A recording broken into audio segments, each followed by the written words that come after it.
Mesdames, Messieurs, bonsoir et bienvenue dans votre journal.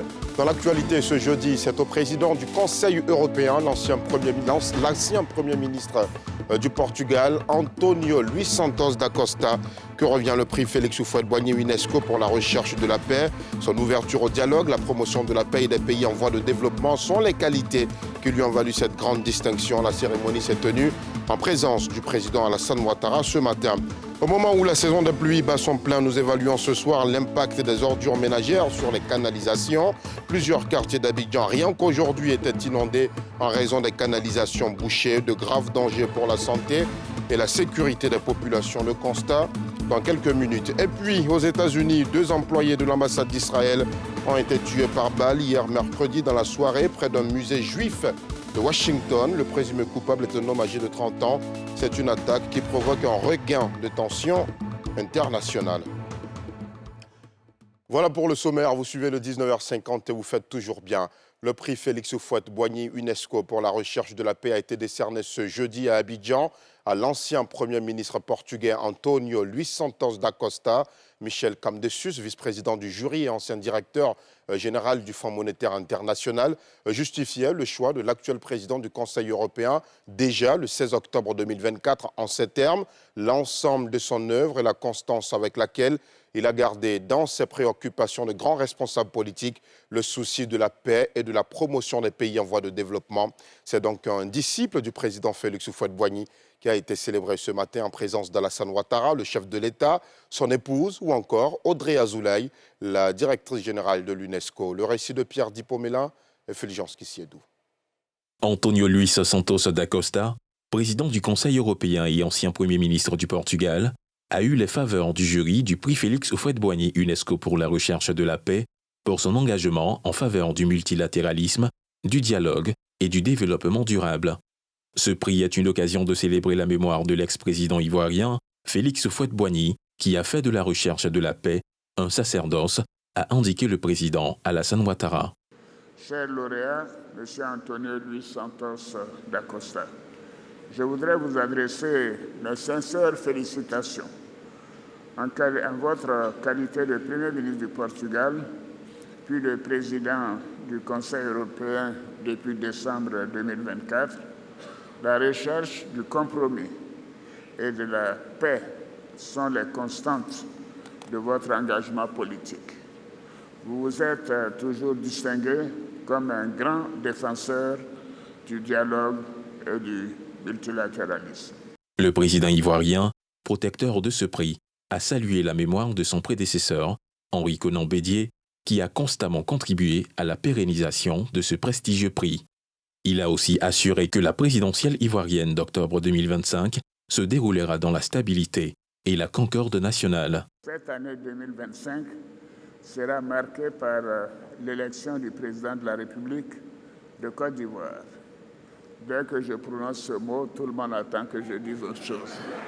À ce propos, je voudrais indiquer que toutes les dispositions nécessaires seront prises pour garantir la paix et la stabilité, de même que la concorde nationale.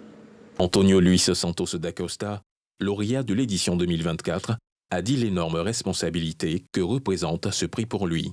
Recevoir ce prix représente une énorme responsabilité pour moi.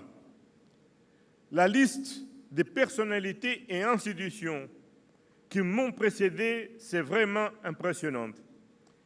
Et une responsabilité accrue par les nouvelles fonctions que j'assume et dans le cadre desquelles je dois continuer à défendre les valeurs pour lesquelles ce prix a été créé et à les faire rayonner. La paix entre les nations, l'humanisme entre les êtres, la solidarité entre les citoyens, les droits de l'homme partout dans le monde. Un prix spécial jury de cette édition 2024 du prix Félix Houphouët-Boigny pour la recherche de la paix a été également décerné et remis à l'organisation dénommée Fondation de Desarrollo Social Afro-Equatoriana SUCAR en reconnaissance de son travail exceptionnel en faveur des droits des Afro-descendants en Amérique latine.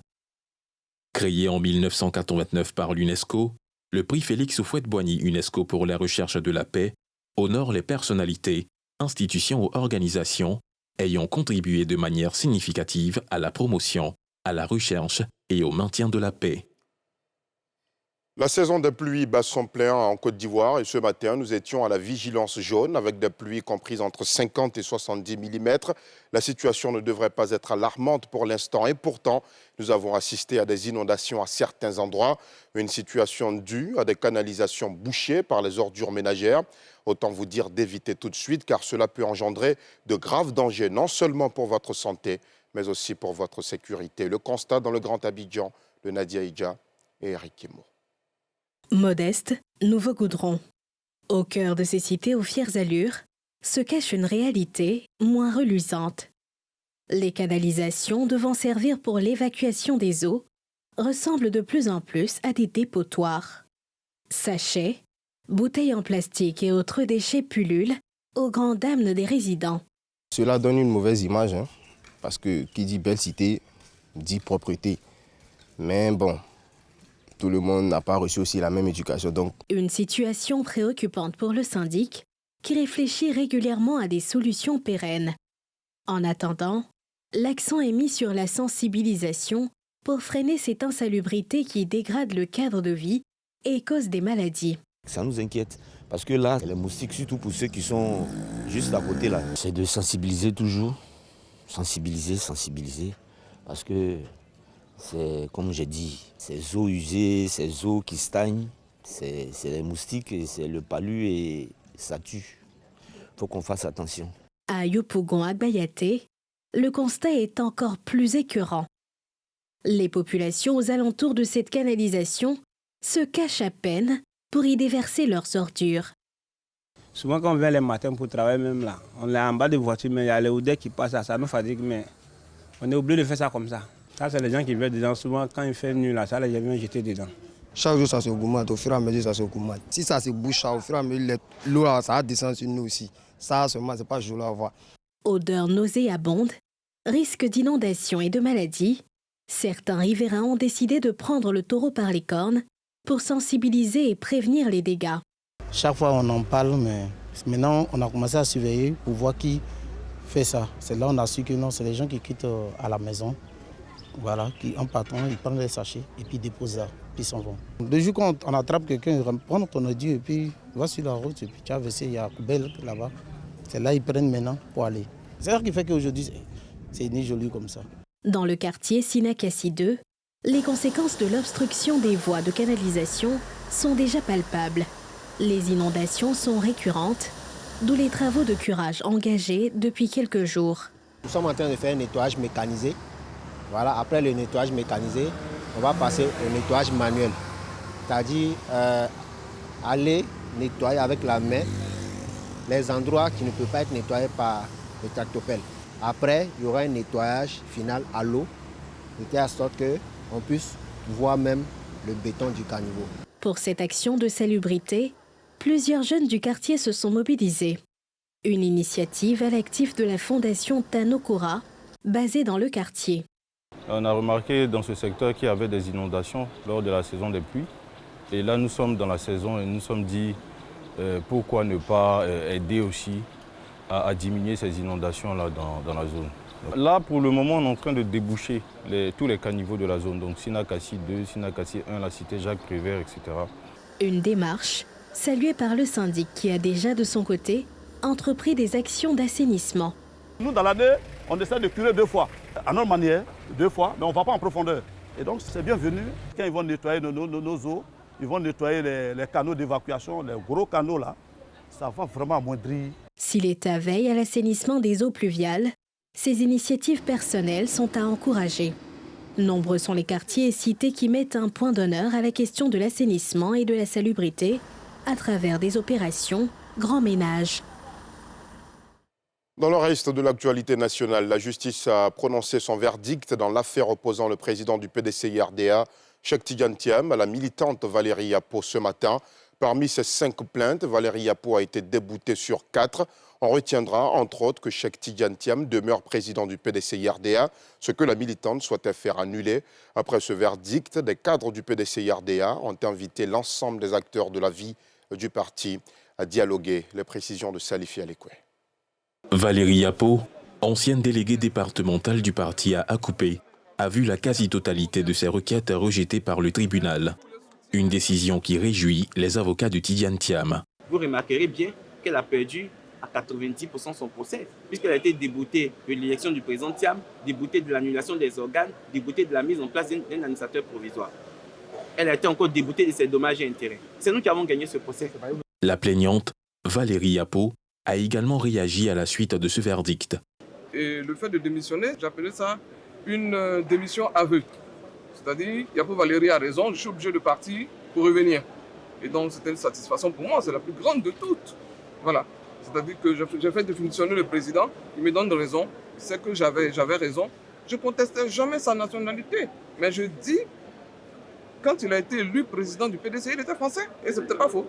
De son côté, une coordination des cadres du vieux parti, composée entre autres de membres du bureau politique, d'anciens membres du gouvernement et d'institutions, de députés, sénateurs, cadres de la société civile, se réjouit de cette décision et appelle à la mobilisation autour du parti. Comme tous les militants, la coordination des cadres se réjouit de la décision du tribunal de ce matin. Cependant, nous invitons tous les militants à observer et à agir dans le respect de la marque de fabrique de notre parti, notamment par la mobilisation du dialogue, du respect de l'opinion de l'autre, du consensus et de la tolérance pour agir dans l'union. Aujourd'hui, plus que jamais, le PDCI-RDA a besoin de cohésion pour les combats à venir. L'ancien ministre du Plan, Tidjane Thiam, a été réélu président du PDCI à l'issue du 9e congrès extraordinaire, convoqué dès le lendemain de sa décision.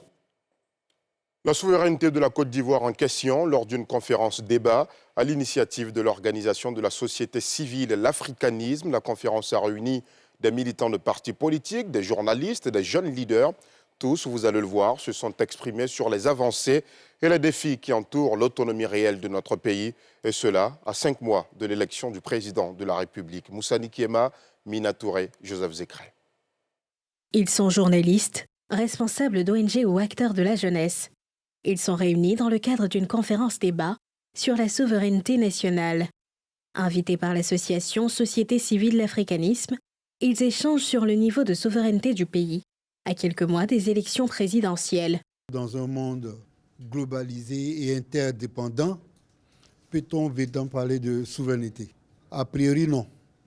Nous devons nous projeter dans l'avenir avec lucidité, avec intelligence, pour trouver un modèle de développement en se basant sur nos réalités propres.